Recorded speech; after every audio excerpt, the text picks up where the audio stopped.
Le cancer, problème majeur de la santé publique, figure aujourd'hui parmi les principales causes de mortalité dans le monde.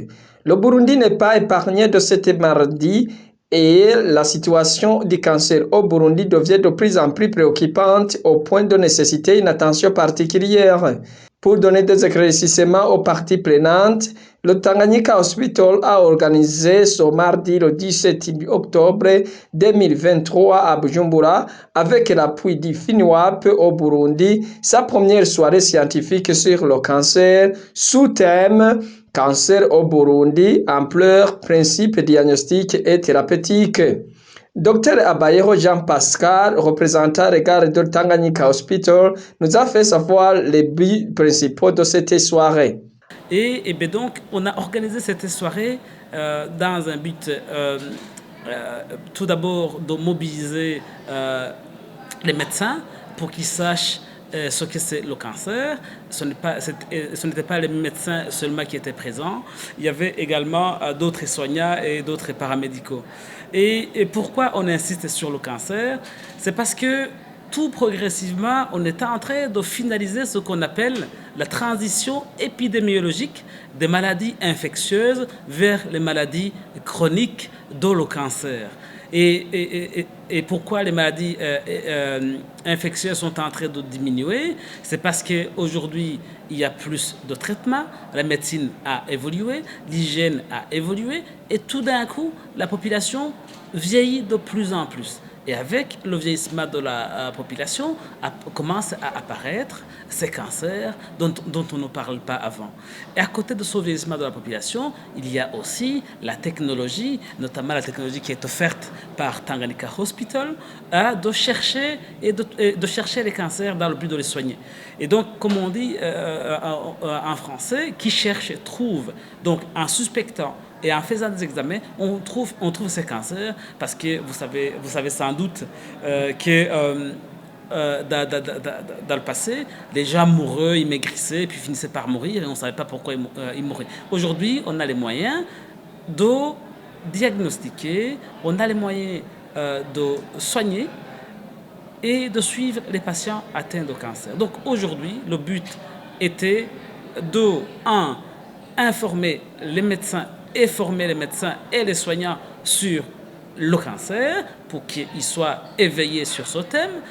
2, leur expliquer la démarche diagnostique pour mettre au point le cancer et ne pas faire n'importe quoi.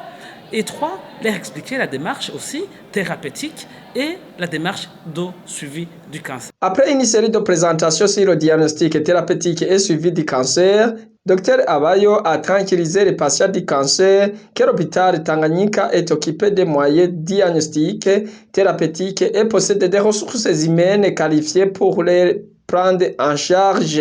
Même si on a cette chance au Burundi, les défis ne manquent pas. Parmi eux, on peut citer l'accessibilité aux soins pour la population vulnérable, difficulté d'importation des équipements spécialisés et l'éducation à la santé des soignants. Sur cela, le docteur Abayo a donné des propositions pour contourner ces défis. Pour répondre à toutes ces problématiques, je vais commencer par l'éducation à la santé des soignants et de la population.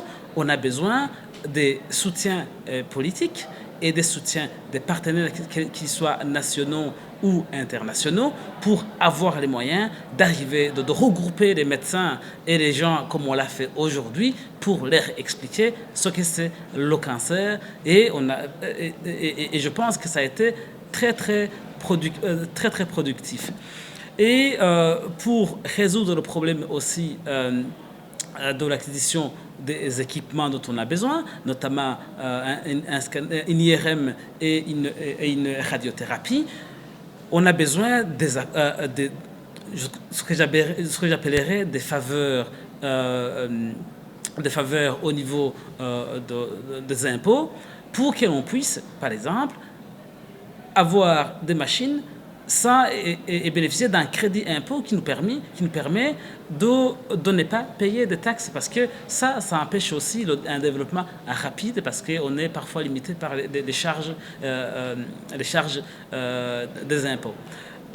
Troisième chose, pour arriver à aussi résoudre le problème donc, que j'ai soulevé en troisième position qui concerne l'accessibilité aux soins de santé, en tout cas aux soins en cancérologie.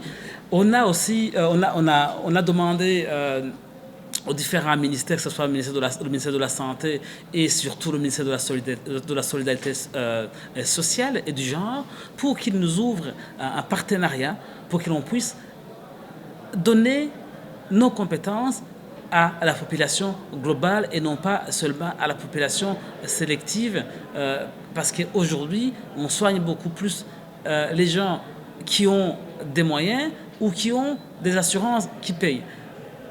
Dr Pascal Muzonga de la République démocratique du Congo, un des participants à la soirée scientifique, a signalé qu'il est beaucoup ravi et c'est un avantage pour eux d'avoir un centre d'okinologie à Bujumbura. C'est un plaisir pour nous d'avoir participé à cette soirée scientifique organisée par Tanganyika.